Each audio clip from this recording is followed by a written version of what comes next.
Convolution comes from the signal theory. And here is a little bit of theory. So convolution is linked to linear time-invariant systems. We call these LTI systems. Now what is linear? Well, linear in this case means the same as the linear in linear algebra. Yeah, so it means that linear means superposition, and scaling. Yeah, so basically what we do, we have a signal x1, a discrete signal coming into an LTI system, and there is an output y1. Then you have another signal, x2 gives an output y2.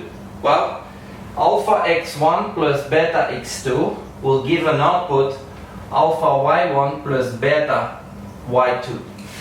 So the scaling is the alpha and the beta, and this is valid for all alpha and beta.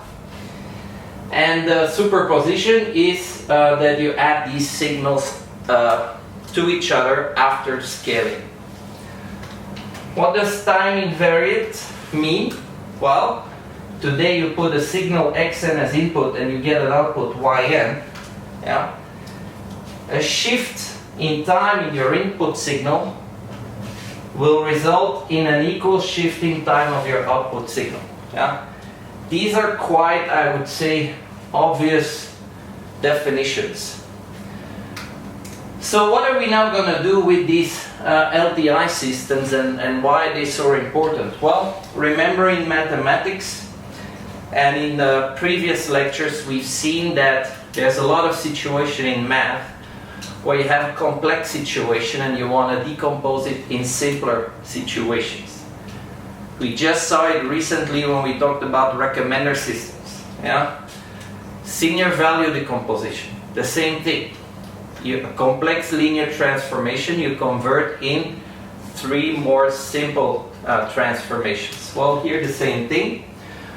What you want to do is you want to decompose an arbitrary complex signal and decompose it in a set of basic signals.